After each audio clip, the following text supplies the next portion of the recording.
지난 2017년 11월 마지막 제주부터 산상수훈의 팔복의 말씀을 나누고 있습니다. 우리가 소위 팔복이라고 말하고 있는 것은 엄격히 말하면 그리스도인이 갖추어야 할 8가지 성품이라고 표현하는 것이 더 적절한 표현일 것입니다. 예수님께서는 우리의 겉모양이 세련되고 우리가 겉을 치장하기보다는 우리의 속사람, 즉 우리의 마음과 우리의 성품이 변화되어서 예수 그리스도를 닮기를 원하신다는 사실입니다. 그래서 예수님이 말씀하십니다. 심령이 가난한 자가 복이 있다. 죄에 대하여 애통하는 자가 복이 있다. 온유한 자가 복이 있으며 의에 줄이고 목마른 자가 복이 있다. 긍휼히 여김을 받은 자이기 때문에 긍휼히 여기는 자가 복이 있고 마음이 청결한 자가 복이 있다라고 우리 주님이 말씀하고 계십니다. 주님의 초점은, 주님의 관심은, 주님의 시선은 우리의 겉모양에 있지 않습니다. 우리의 속사람, 우리의 마음, 우리의 성품, 우리의 인격에 주님의 관심과 주님의 시선이 집중되어 있다는 사실입니다.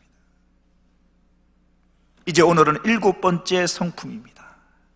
다 같이 오늘 본문 마태복음 5장 9절 말씀을 합독하도록 하겠습니다. 시작.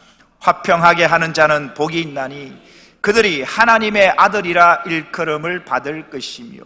화평이란 단어가 나옵니다.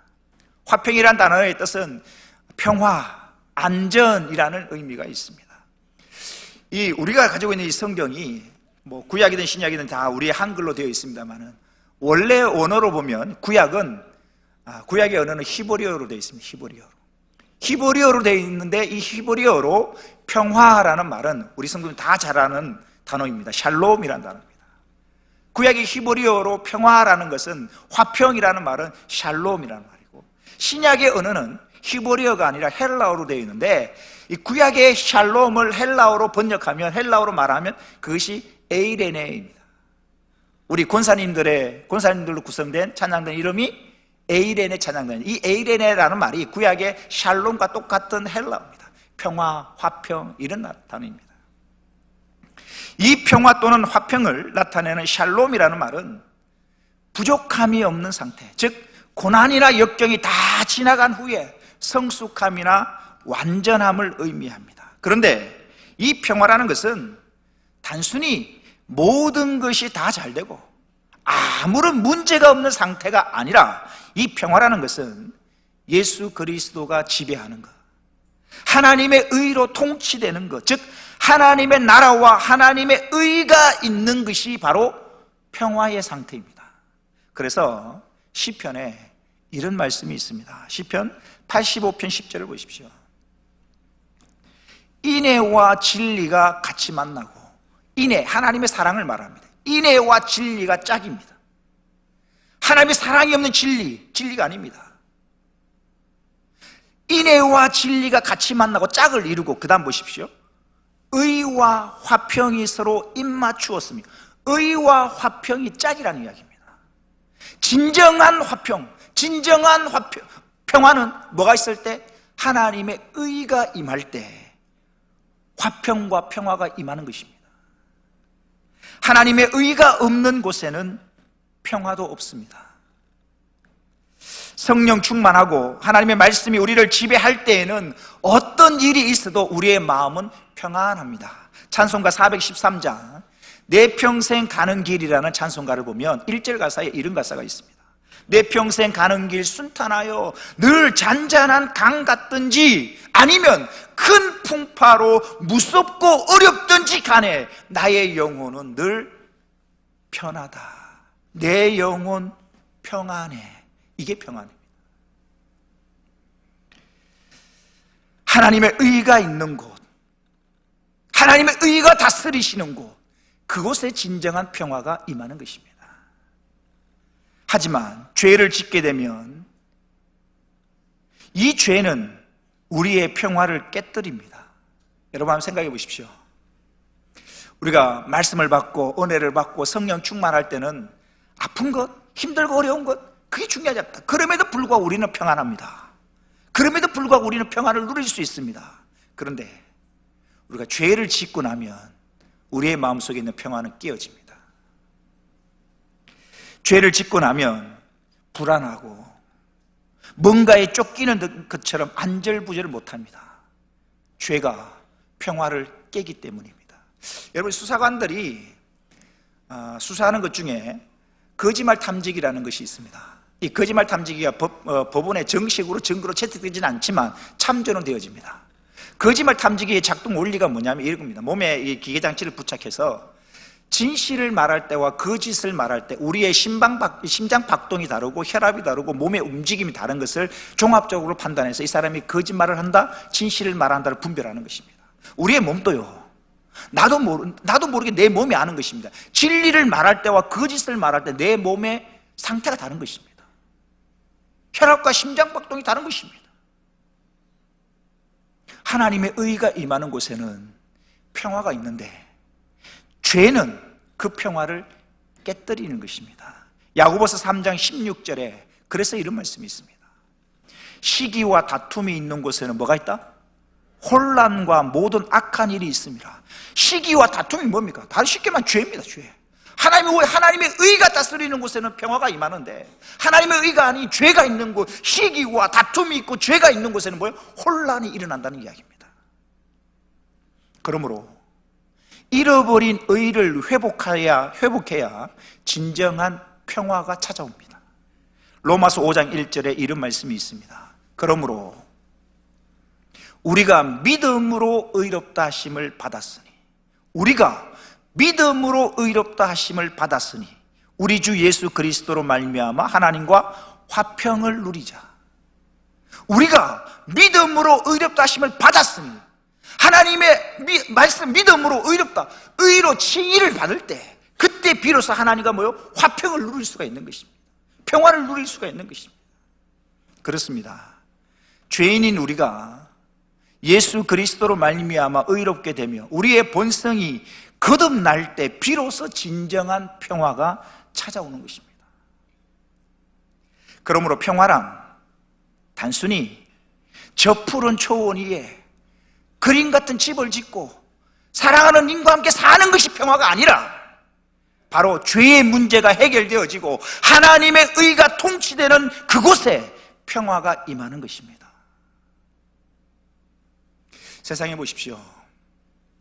정말 화려하고 다 갖춘 것처럼 보이는데 그 사람 마음속에 진정한 평화가 없어서 안절부절 못하는 사람들이 얼마나 많습니까? 왜냐? 평화는 물질이나 세상에서 오는 것이 아니기 때문입니다. 하나님의 의를 통하여서 평화가 임하는 것입니다. 다시 오늘 본문 9절 말씀을 보십시오. 화평하게 하는 자는 복이 있나니 그들이 하나님의 아들이라 일컬음을 받을 것이며. 이 세상이 화평하지 못하기 때문에 주님이 말씀하십니다. 화평하게 하는 자가 복이 있다는 것입니다. 여러분, 이 세상이 원래 화평하다면 화평하게 하는 자가 복이 있다 주님이 말씀하실 필요가 없죠. 원래 화평한데 무슨 화평하게 하는 자가 복이 있습니까? 그런 말씀 안 하셔도 됩니다. 주님이 화평하게 하는 자가 복이 있다라고 말씀하신 이유는 이 세상에 평화가 깨어졌고 이 세상이 이미 평화를 잃어버린 세상이기 때문에 화평하도록 노력하는 자가 복이 있다는 것입니다. 물론 인간과 인간 사이의 분쟁이나 혹은 국가 간의 전쟁 혹은 생태계의 파괴 등으로 인해 깨어지고 혼란해진 세상일 수도 있습니다만은 보다 근본적으로는 죄로 인해 하나님과의 관계가 깨어진 세상이기 때문입니다. 즉 죄가 세상에 들어옴으로써 인간은 하나님과 원수가 됨으로써 하나님과의 관계가 산산이 깨어지게 된 것입니다. 따라서 오늘 본문에서 말하는 화평하게 하는 자는 먼저 자기 자신을 예수 그리스도의 십자가의 피를 힘입어 하나님과 화해하여 자신의 죄의 문제를 해결해야 하는 것입니다. 화평하게 하는 자라는 말은 화평하게 하기 위하여 애쓰고 노력하는 자라는 이야기인데, 먼저 화평하게 하는 자가 되기 위해서 내 자신의 죄의 문제를 먼저 해결해야 합니다. 내 자신이 먼저 하나님과 화평을 이루어야 된다는 사실입니다. 그리고 나서 내 주변 사람들을 예수 그리스도께 인도하여 그들의 죄의 문제를 해결하게 함으로써 잃어버린 평화를 회복시키기 위하여 노력하는 자가 오늘 본문에서 말씀하는 화평하게 하는 자인 것입니다. 다시 정리하면 이렇습니다. 화평하게 하는 자가 되기 위해서 먼저 내 자신이 하나님과 화해해야 합니다. 예를 들면 이런 겁니다. 예를 드는 겁니다. 저하고만 예를 들어서 우리 이중구 집사님 아주 친하죠. 예를 들어서 이중구 집사님이 저하고 관계가 안 좋다. 이중구 집사님 저하고 관계가 만약에 안 좋다면 이중구 집사님은 다른 사람들을 저하고 화해시키려고 중간에 화해자의 역할을 할 수가 없습니다. 저하고 상태가 안 좋은데, 관계가 안 좋은데 이 집사님이 누구를 중보할 수 있겠으며 누구를 저와 화해를 시킬 수 있겠습니까? 나하고 본인 관계가 안 좋은데. 모든 사람은 죄로 인하여 하나님과 원수된 상태입니다. 우리 모두는 하나님과 원수된 상태입니다. 이렇게 하나님과 원수된 우리들을 하나님과 화목한 상태로 다시 만들기 위해서 예수 그리스도께서 십자가에서 죽으신 것입니다. 로마서 5장 10절에서 11절에 이런 말씀이 있습니다. 곧 우리가 원수되었을 때에, 우리가 누구랑 원수됐다는 겁니까? 우리가 죄로 인하여 하나님과 원수되었다는 이야기입니다. 우리 모두가 죄로 인하여 하나님과 원수되었을 때에, 그 다음 보십시오. 그의 아들, 하나님의 아들이신 예수 그리스도가 십자가의 죽으심으로 말미암아 하나님과 우리를 화목하게 되었은즉, 화목하게 된 자로서는 더욱 그의 살아나심으로 말미암아 구원을 받은 것이니라. 11절입니다. 그뿐 아니라 이제 우리로 화목하게 하신 우리 주 예수 그리스도로 말미암아 하나님 안에서 또한 즐거워하느니라.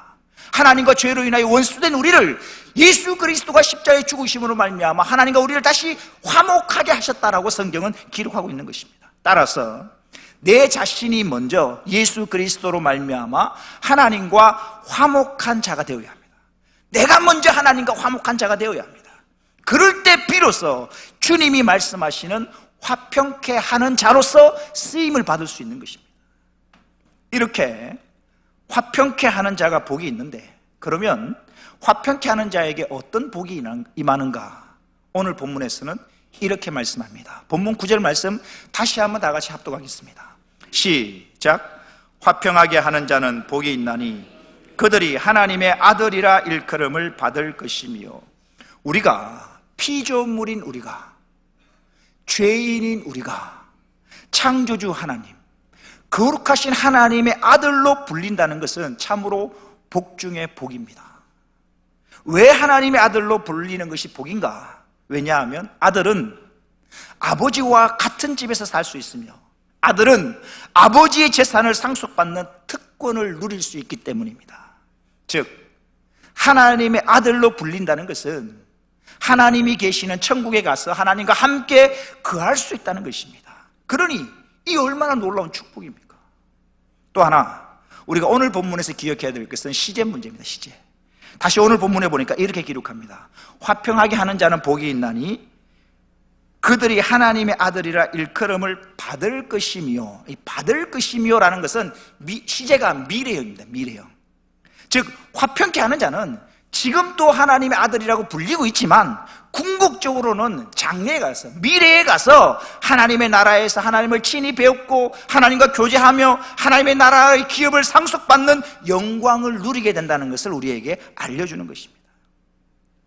참으로 놀라운 복이죠. 화평하게 하는 자는 하나님의 아들이라 불리는 놀라운 축복을 받게 됩니다. 그렇다면 화평케 하는 자가 어떻게 이런 놀라운 복을 받을 수 있을까? 화평케 하는 자가 왜 이런, 로마서 14장 33절에 이런 말씀이 있습니다.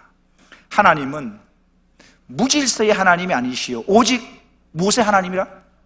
화평의 하나님이시니라. 다시 한번 보십시오. 하나님은 무질서의 하나님이 아니시오 오직 화평의 하나님이시니라.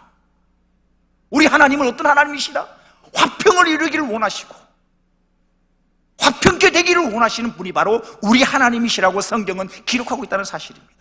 그리하여 하나님께서는 범죄한 인간과 다시 화평케 하기 위하여 한 가지 일을 하십니다. 바로 하나님의 아들이신 예수 그리스도를 십자가에 죽게 하심으로 말미암아 인간의 죄의 문제를 다 해결하신 것입니다. 죄 때문에 하나님과 인간 사이에 다 담이 생기게 되고, 죄 때문에 하나님과 인간 사이가 원수가 되었는데 이 죄의 문제를 해결해야만 하나님과 원수된 인간이 다시 화목하게 될 수 있는 것입니다. 그래서 예수 그리스도가 이 땅에 오셔서 우리와 하나님 사이에 막힌 이 담을 헐기 위하여, 원수된 것을 헐기 위하여, 다시 화목케 하기 위하여, 그 죄 문제를 해결하기 위하여 십자가에 죽으신 것입니다. 그렇게 예수님께서 십자가에 죽으심으로써 원수되었던 하나님과 사람 사이에 화평의 다리를 놓아주시게 됩니다. 이것을 잘 표현하고 있는 것이 에베소서 말씀인데요, 에베소서 2장 13절 이하에 이런 말씀이 있습니다. 이제는 전에 멀리 있던 너희가, 이 무슨 말입니까? 하나님과 멀리 떨어졌다는 이야기입니다. 무엇 때문에? 죄 때문에. 원래는 하나님과 참 친밀한 관계였는데, 에덴 동산에서 하나님과 교제하고 친밀한 예배하며 친밀한 교제였는데, 관계였는데, 죄 때문에 하나님과 어떻게 해요? 멀어져 버립니다. 이제는 전에 멀리 있던 너희가 그리스도 예수 안에서 그리스도의 피로 어떻게 해요? 가까워졌다. 누구와? 하나님과 가까워졌다는 사실입니다. 14절에 이렇게 표현합니다. 그는 우리의 화평이신지라. 예수 그리스도는 우리의 화평이신지라. 둘로 하나를 만드사 원수된 것 곧 중간에 막힌 담을 자기 육체로 허시고 법조문으로 된 계명의 율법을 폐하셨으니 이는 이 둘로 자기 안에서 한 세 사람을 지어 뭐하게 하시고? 화평하게 하시고, 또 십자가로 이 둘을 한 몸으로 하나님과 뭐하게 하시려고? 화목하게 하려 하심이라. 원수된 것을 십자가로 소멸하시고 또 오셔서 먼 데 있는 너희에게 무엇을? 평안을 전하시고 가까운 데 있는 자에게 평안을 전하셨으니, 지금 에베소서 2장 13절에서 17절까지 읽은 중에 여러분 보십시오.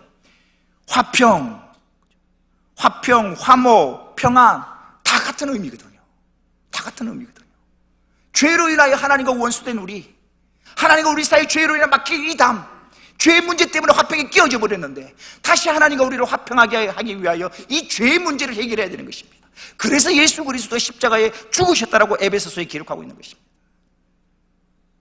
오늘날 우리가 하나님과 다시금 화평을 누릴 수 있게 된 것은 다 예수 그리스도의 십자가 희생 때문입니다.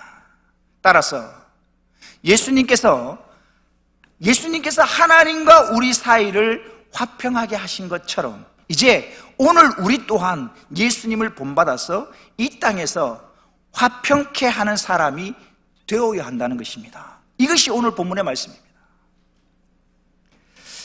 하나님께서는 우리에게 화목하게 하는 아주 특별한 직분을 주셨습니다. 다시 한번 보십시오. 자, 하나님과 인간 사이에 담이 생깁니다. 무엇 때문에? 죄 때문에. 하나님과 인간 사이가 멀어집니다. 하나님과 인간 사이가 원수가 되어버립니다. 무엇 때문에? 죄 때문에. 이 죄 때문에 깨어진 하나님과의 관계를 다시 회복하기 위하여 죄의 문제를 해결해야 되거든요. 그래서 예수 그리스도의 십자가에 죽으십니다. 주님이 죽으심으로 말미암아 하나님과 우리 멀어졌던 우리를 다시 가까운 사이로, 원수된 사이를 다시 화목한 사이로 예수 그리스도가 만들어주신 것입니다. 자, 그러면 우리는 이제 예수 그리스도의 피로 말미암아 하나님과 화목한 자가 되었습니다. 그럼 우리가 어떻게 살 것인가? 하나님과 화목하게 됐으니 잘 살자?